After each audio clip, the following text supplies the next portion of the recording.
Passamos a leitura do currículo do próximo palestrante, que é o Ivo Pons. Ele é doutor em Arquitetura e Urbanismo, mestre em Educação, Artes e História da Cultura e bacharel em Design pela Universidade Presbiteriana Mackenzie, onde também é professor, pesquisador e sócio fundador da Cipópolis, e eu pensei que falasse Saipópolis. A Cipópolis é a empresa do Ivo que vai palestrar aqui. Eles atuam numa área de mobilidade urbana. Então, hoje ele vai falar sobre tecnologia para a experiência de uso do transporte público na cidade. Por favor, Ivo, dirija-se ao palco e boa apresentação. Bom, olá a todos, aqueles que estão presentes e aqueles que nos escutam virtualmente ou nos veem virtualmente. Vou contar um pouco aí daquilo que a gente vem desenvolvendo na Cipópolis. Nós somos uma empresa nova, aí temos cerca de 3 anos, apesar de não sermos tão novos assim, né? A gente está enquadrado nesse mundo de startup, mas não é um menino de 18 anos saindo da universidade. E é o que a gente tentou trazer para esse ambiente, ou construir, é um pouco do nosso desejo, da vontade que a gente tinha de transformar a realidade do nosso entorno. E aí a gente resgata um pouco aquilo que é, a gente quer uma cidade melhor, a gente queria viver e preparar uma cidade melhor, não só para a gente, mas para os nossos filhos, uma cidade mais sustentável, nessa direção de tecnologia mais conectada, de maneira amistosa, né? Proporcionando encontro entre as pessoas. E a gente olhava para isso que a gente pesquisava na universidade, né? Os 4 sócios tinham esse pé ou em centros de pesquisa, ou em áreas de inovação, em polos de tecnologia. Um deles, inclusive, estava fora do país nesse momento, e a gente via que a realidade que a gente encontrava no nosso país, na nossa cidade, era completamente diferente, né?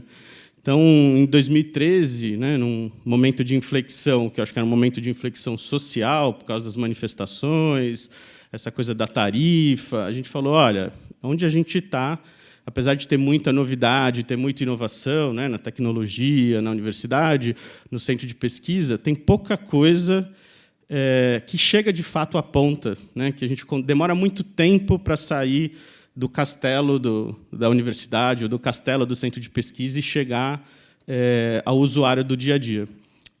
Então, vamos fazer esse salto, né, vamos naturalizar ou transportar uma parte dessas coisas para o nosso dia a dia e vamos mudar a realidade com que esse direcionamento acontece. E aí a gente resolveu se juntar para fazer isso. Os 4 sócios, como eu falei, tinham esse viés de pesquisa, 3 na área de tecnologia, tinham feito doutorado fora, eu na área de urbanismo, e a gente juntou essa realidade com mais uma equipe de notáveis imóveis para tentar criar coisas de impacto, né? Estudar o que estava acontecendo, entender por que do Equador para baixo a gente não tinha feito a lição de casa e como mudar essa realidade, né? Quando a gente olha para a mobilidade, é evidente que nessas imagens de cidades inteligentes, a gente pensa do Equador para cima, na Europa e nos Estados Unidos, e o cenário é bacana, as pessoas se deslocam com facilidade. Aconteceu alguma coisa do Equador para baixo que a gente não conseguiu construir essa trajetória, e aí por isso que a gente vive com muito mais dificuldade. Quando a gente se debruçou nisso, né, e olhando para a expertise dos envolvidos, Big Data parecia ser um bom caminho, né? Vendo que a gente tem agora uma quantidade gigante de sensores na cidade, que o volume desses dados é grande, eles podem nos ajudar a mudar essa realidade do transporte. Então, nossa experiência do dia a dia se transforma quando a gente tem um celular, quando a gente está conectado, quando a gente recebe informações.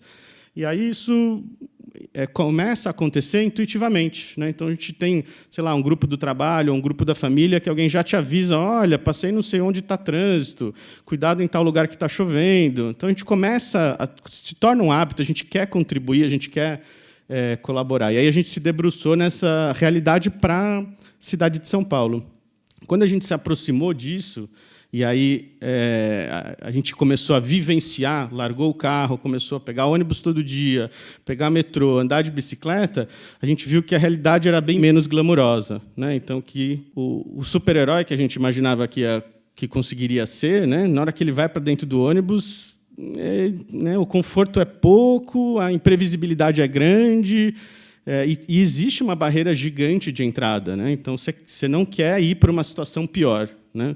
Então, claro, te custa mais ir de carro, custa mais para a cidade, causa mais impacto, mas como sair dessa zona de conforto, né? Seja de carro, seja de Uber, e se posicionar de um outro lado e ter essas mesmas qualidades no transporte público. Então, a gente achou que a tecnologia podia facilitar isso. Vinha um momento muito interessante, que eu acho que segue acontecendo, que é de abertura de dados. E, em São Paulo, isso foi crucial depois de 2013. E aí a cidade de São Paulo estava disponibilizando os dados de posicionamento dos ônibus em tempo real. Então, pasmem, mas os ônibus em São Paulo têm GPS e transmitem informações a cada 60 ou 45 segundos há 10 anos. E aí a gente demorou 8 para tornar esse dado público, né?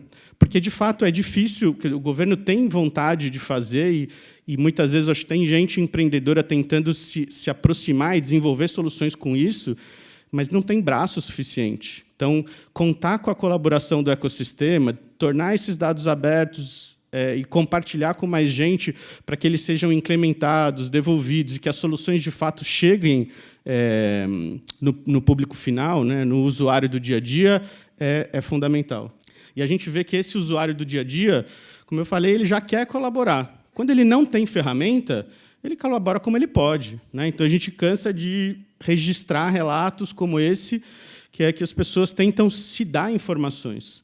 E numa cidade como São Paulo, em que a gente tem 14 mil ônibus circulando, mais de 1.000 linhas distribuídas pela cidade, você muitas vezes chegar num ponto e não ter nenhum papel com as linhas que passam é frustrante, né? Então, como mudar isso? E a gente acredita que um caminho para mudar isso é a colaboração, e a gente fez testes também para que isso daí acontecesse, então não é uma coisa que a gente... vamos engajar as pessoas para fazer isso. Já no começo do desenvolvimento da Cipópolis, a gente testou com as pessoas, eu deixei um exemplo aí de um papelzinho que a gente distribuía, num MVP que a gente fez, e que convidava as pessoas a darem informação de dentro do ônibus que elas estavam, e a gente via que a adoção era gigante, né? De um jeito muito difícil, que era um grupo de comunicação normal, não um aplicativo, não uma forma mais fácil, a gente já tinha um grande volume de pessoas engajadas. Então, a gente via que isso só tendia a crescer. E aí a gente criou o Coletivo, que é um aplicativo de informação em tempo real para os usuários da cidade, baseado em colaboração e com foco num público, né? A gente tem um número grande de aplicativos que dão informação, mas a gente está focado na experiência do usuário recorrente. A maior parte dos aplicativos que a gente encontra espalhados pelo mundo, eles são ferramentas importantes para a adoção, para a entrada de pessoas no sistema de transporte. No nosso caso, o que a gente está querendo é reter esse cara no sistema de transporte, fazer com que ele continue usando, que se ele se desenvolver economicamente, ele não veja a necessidade de sair, ele não queira comprar um carro e passar 2 horas no trânsito. E, para fazer isso, o que a gente está fazendo é melhorando a vida dele nessa experiência diária. Eu costumo dizer assim, que antes do coletivo, quando eu pegava um ônibus, eu gastava mais tempo esperando o ônibus no ponto, sujeito à chuva, sujeito a ser assaltado, sujeito a frio, do que propriamente no deslocamento. Então, às vezes, era 20 minutos, 25 minutos de deslocamento, mas era meia hora parado no ponto, porque eu não sabia que horas que aquele ônibus ia chegar. Quando a gente começou a coletar essas informações, e elas ficaram precisas, a gente começou a trabalhar com machine learning, algoritmos para melhorar essa precisão, eu chegava no ponto 1 minuto e meio, 2 minutos antes, pegava o ônibus e a minha viagem passou a demorar 24, 25 minutos, né? Dos 22 de deslocamento e esses 2 ou 3 de espera. E eu fico mais tempo em casa, desfruto mais com meus amigos. Quer dizer, se aproveita e a sua experiência como um todo é diferente. Além disso, né, já que o objetivo é a experiência, a gente começou a trazer parceiros que pudessem oferecer opção. São Paulo é uma cidade em que tudo pode acontecer, né? Então, hoje cai um helicóptero, amanhã cai um avião, tem uma manifestação, tem 2 ou 3 por dia, né? Então, a gente sabe que, eventualmente, vai ter um congestionamento e que o seu ônibus não vai passar. O que você pode fazer ali perto? E aí conseguir, por exemplo, informações culturais para mostrar isso para o usuário, geolocalizado, em tempo real, para que ele tenha uma opção para mudar a experiência dele, é fundamental. Com isso, ao invés de ficar 30 minutos no ponto, eu fico 10 minutos, 15 minutos vendo uma exposição, eventualmente até deixo aquele ônibus passar, pego o próximo, tendo participado, vivido a cidade de uma outra maneira. Ele é feito de uma maneira mais contemporânea, então a gente usa esse modelo de cartões expansíveis. Com esses cartões a gente consegue distribuir diferentes tipos de informação. E aí a gente começou a implementar funcionalidades para trazer também, empoderar ainda mais o usuário. Então, além dele colaborar, a gente passa a dar informação para ele. Sabendo os ônibus e sabendo também aonde estão os pontos, a gente começou a perceber que as pesquisas que as outras organizações sociais faziam a respeito da percepção do tempo de espera eram sempre muito ruins e diferentes do que a gente via na prática. Então, sei lá, quando a Rede Nossa São Paulo pergunta para os usuários quanto tempo eles ficam esperando no ponto, normalmente eles dizem, meia hora. Os ônibus passam num intervalo muito menor do que isso. Então, a percepção, porque eu estou ali sem fazer nada, porque normalmente eu já acho que o sistema de transporte é ruim, é péssima. Né? Então, o que a gente começou a fazer? A gente fez uma brincadeira e lançou o esperômetro. Né? Então, é um totalizador de tempo de espera de viagem em São Paulo. Quando a pessoa que tem o aplicativo chega perto do ponto de ônibus, a gente lança um cronômetro para ela e passa a contar o tempo. Quando ele se desloca, entra no ônibus, a gente mostra para ele o tempo que ele ficou esperando e conta, né, ou soma esse tempo no totalizador da cidade. A gente passou a ter um indicador geral de tempo de espera, que é importante para o sistema de transporte como um todo. Então, ajuda a CT e a SPTrans a entender quanto as pessoas perdem de tempo produtivo esperando, mas também ajuda as pessoas a entenderem que a realidade do transporte público não é tão ruim quanto elas imaginavam que era, e que, muitas vezes, aquele tempo de espera do ônibus é menor do que procurar uma vaga para estacionar. Né? Então, muda a percepção que a gente tem da cidade. Então, aí dá para vocês verem aí o painel de totalização do esperômetro, que fica no MobLab, que é um dos lugares que acolhe. Talvez hoje seja o lugar mais inovador do ponto de vista de acolher iniciativas de mobilidade na cidade de São Paulo. Não conheço outra iniciativa tão bacana, bem interessante, e a gente é residente lá, participa ativamente dessa comunidade de gente que quer mudar a realidade da mobilidade em São Paulo, ou no Brasil de modo geral. E aí a gente continuou evoluindo funcionalidades, e a gente trouxe, mais recentemente, numa parceria com a Secretaria de Transportes, o empoderamento do usuário para avaliação do motorista. Que é uma coisa que, se a gente olhar, né, para outros aplicativos, é natural. Né? É estranho o transporte público não ter feito isso antes. Fazia de maneira analógica, né? Quer dizer, faz com aquelas pesquisas que são feitas e que pegam uma amostra pequena. Mas hoje, quando a gente pega um Uber, quando a gente aluga um apartamento no Airbnb, você, na hora, ranqueia a pessoa, e isso é fundamental para dar indicadores e melhorar a qualidade do sistema. A gente poderia fazer isso de maneira solitária? Poderia. Mas aí a gente estaria coletando informações que não ajudariam a transformar o sistema. Então, fazendo isso junto com o governo, junto com a secretaria, o que a gente faz? A gente traz informações que são relevantes, formatadas para que eles possam, de fato, utilizar, e aí eles transformam isso em ações práticas que mudam a realidade do sistema. Né? Então, eles conseguem depois premiar os melhores motoristas, por exemplo, identificar boas práticas em empresas ou em linhas, e assim por diante. Então, bem interessante. Como vocês puderam ver, a gente é bem envolvido com essa área de comunidade e incentivador de hackatonas, né, que são aquelas maratonas hackers para desenvolver soluções rapidamente. A gente gosta de construir e colaborar dentro do ecossistema. E foi justamente numa dessas hackatonas, aí, logo da abertura dos dados, que a gente entendeu que o sistema, né, que hoje está mais ou menos apoiado em 3 pés, que é a gestão pública, o usuário e os operadores de ônibus, em especial, para a gente conseguir mudar ele, transformar ele, evoluir o sistema, a gente precisava empoderar mais gente. E a gente viu que o gestor público tinha ainda mais problema com a experiência e com os dados do que o usuário. Né? Com a abertura dos dados, muita gente criou aplicativos específicos para estudante, para deficientes. Então, você tinha uma comunidade trabalhando nessa direção. Mas quase ninguém, acho que até porque o gestor público é, de uma certa maneira, amaldiçoado, né, socialmente, ele é mal visto, né? E está errado, está cheio de gente incrível trabalhando e promovendo coisas bacanas, tentando mudar a realidade, inovando, né? Basta ver aqui a quantidade de pessoas que a gente tem assistindo e participando. E a gente viu que ele precisava de ajuda. E aí a gente começou a construir uma plataforma que antes era interna nossa, só para tirar erro, que servisse para dar informações para o gestor, né? Que hoje é uma plataforma que a CT e a SPTrans usam em São Paulo, mas outras cidades no Brasil, e agora até fora do Brasil, também tem disponível, e que mostra gargalos da cidade, né? Quando você tem mais de 1000 linhas, aonde é que eu vou investir o recurso que eu tenho para remodelar o sistema? Quando você tem 14 mil ônibus, como identificar onde estão os pontos de gargalo? Mesmo tendo uma equipe gigante, se você não tiver tecnologia, é difícil manobrar cidades tão complexas como as grandes capitais que a gente tem no Brasil.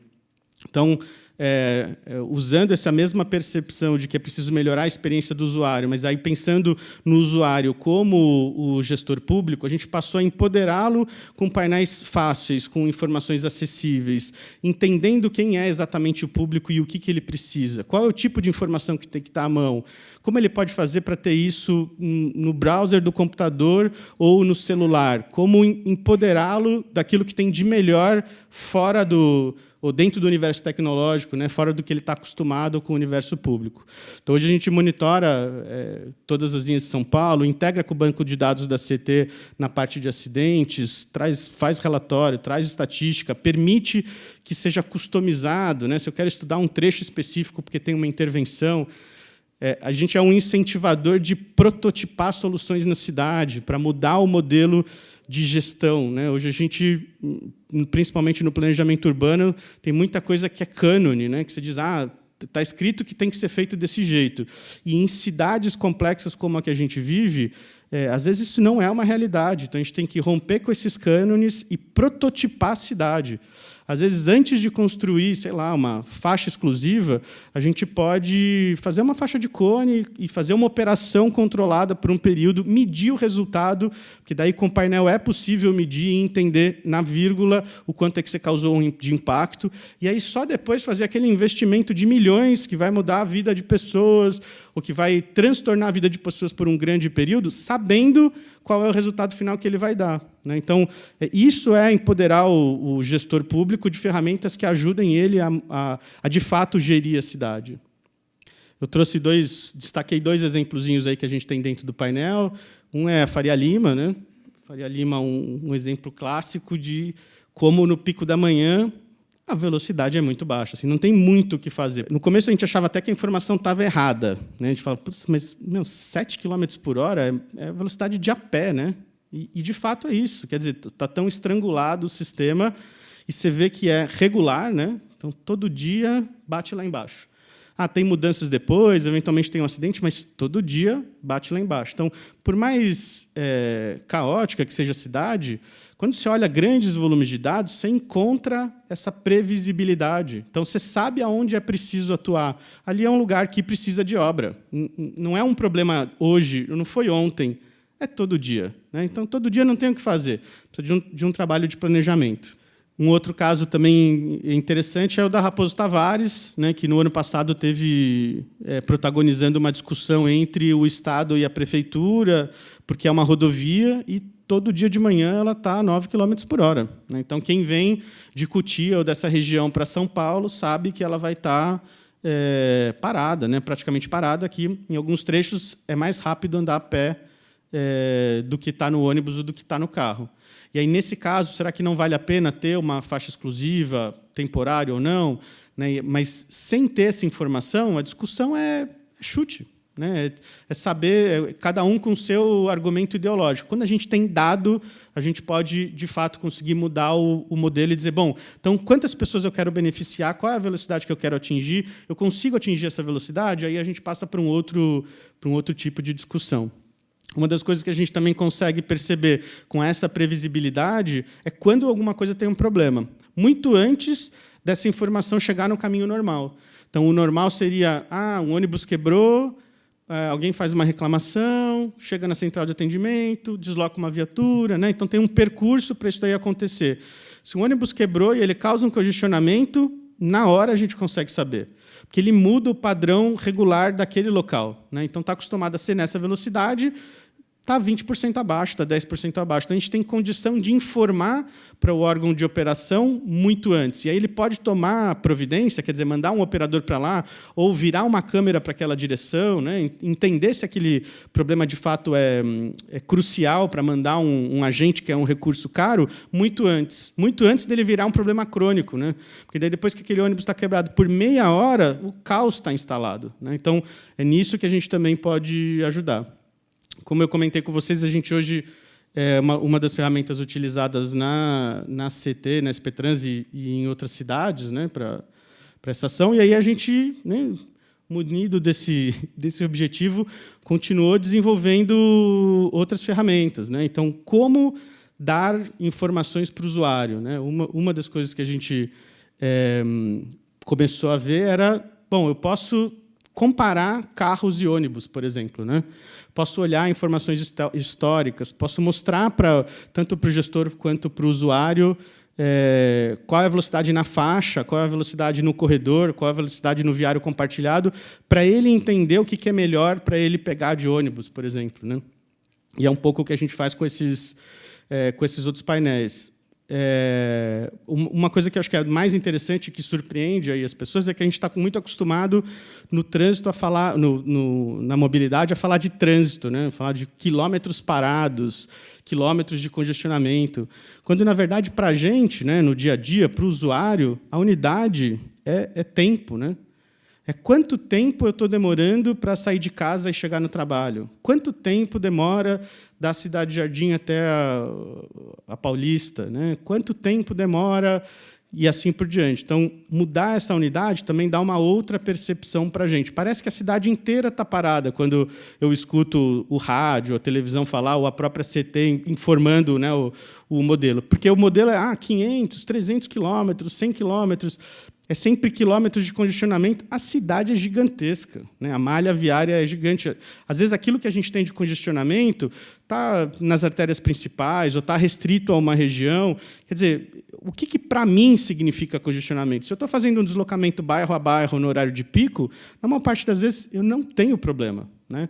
Então, nesse mapa, por exemplo, a gente compara deslocamentos entre carro e ônibus em eixos específicos da cidade. Poderiam ser qualquer rotas, a gente poderia, inclusive, colocar a rota das pessoas especificamente, mas a gente escolheu com os agentes de trânsito os eixos principais para ser um termômetro da cidade. Na maior parte das vezes, a gente vê que o carro e o ônibus, a diferença é pequena nos horários de pico. Nos eixos principais, no horário de pico, o ônibus chega mais rápido, né?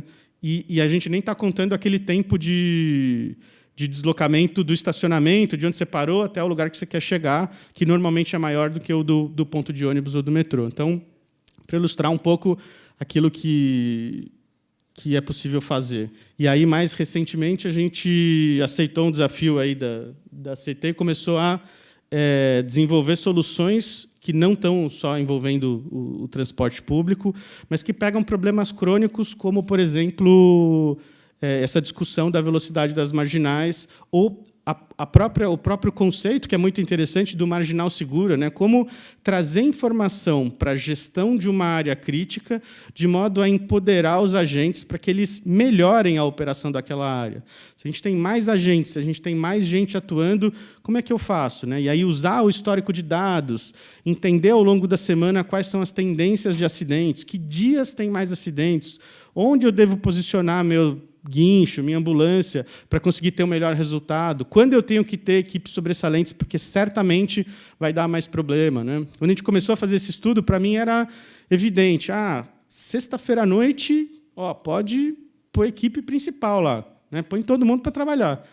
Olhando os dados, a gente viu que não, né? Que mudou, faz tempo que eu não vou para a balada, né? Então mudou o perfil da balada.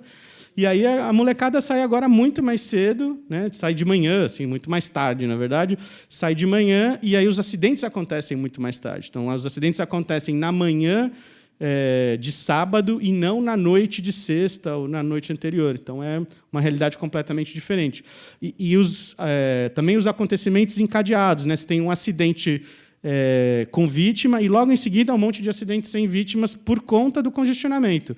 Se você consegue prever e atuar mais rapidamente, talvez você consiga impedir uma boa parte desses impactos, né? Porque é esse congestionamento imprevisível, né, inesperado, que leva a mais acidentes.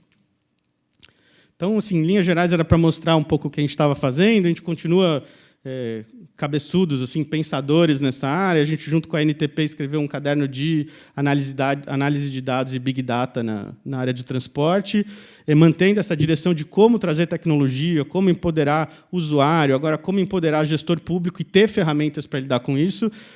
Evidentemente, né, daquilo que eu comentei no início, para chegar em cidades inteligentes, mobilidade é um ponto, então a gente precisa de mais gente atuando, mais comunidade em outras áreas, né, porque esse é um dos problemas.